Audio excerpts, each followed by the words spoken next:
Hi,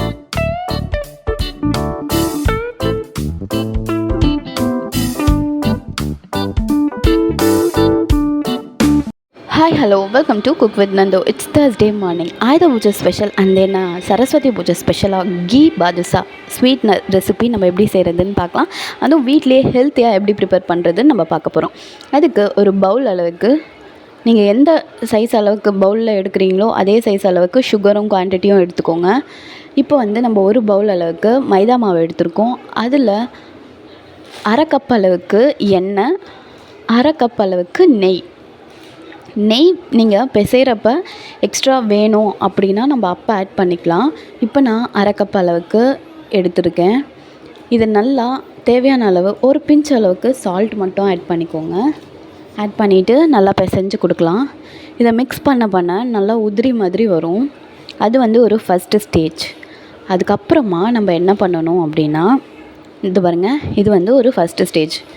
இப்போது second ஸ்டேஜில் நம்ம தண்ணி ஆட் பண்ண போகிறோம். கொஞ்சம் வெதன்னு இருக்க வாட்டரில் லைட்டாக ஆட் பண்ணி இந்த பாருங்கள், இந்த மாதிரி திக்காக பிசைஞ்சு வச்சுக்கோங்க. ரொம்ப தண்ணியாக ஆகக்கூடாது. கரெக்டான கன்சிஸ்டன்சியில் இங்கே பாருங்கள், மாவு பிசைஞ்சால் இந்த மாதிரி சாஃப்டாக வரணும். உள்ளே பிரிகிறப்ப அப்போ தான் பாதுஷா டேஸ்ட்டுக்கு சாஃப்டாகவும் இருக்கும், மேலே வந்து கிறிஸ்பியாகவும் இருக்கும். சரி வாங்க நெக்ஸ்ட்டு ஸ்டேஜுக்கு போயிடலாம். இப்போ வந்து அது நல்லா 2 hours நல்லா மாவு ஊறட்டும்.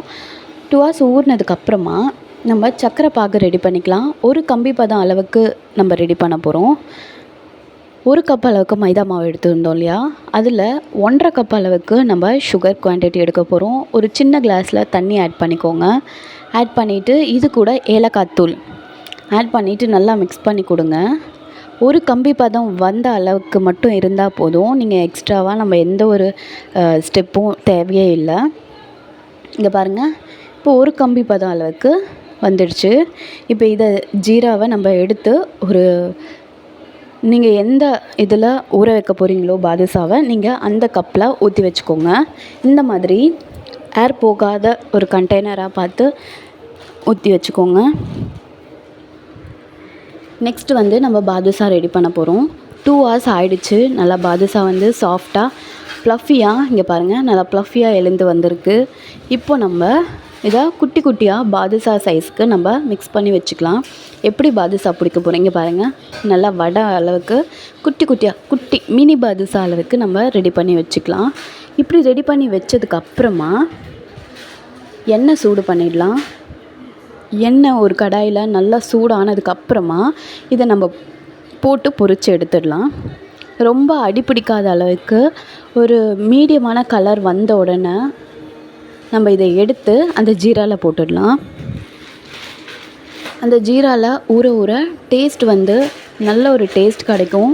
ஆஃப்டர் 1 hourக்கு அப்புறமா நீங்கள் அதை எடுத்து தனியாக ஒரு பிளேட்டில் சர்வ் பண்ணிக்கலாம்.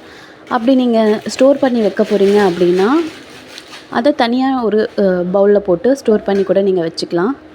இந்த மாதிரி ஜீரா நல்லா ஊறினதுக்கப்புறமா ஒரு பிளேட்டில் எடுத்து சர்வ் பண்ணி கொடுங்க. கீ பாதுஷா வீட்லேயே செம்மையாக டேஸ்ட்டாக யம்மியாக ரெடி ஆகிடுச்சு.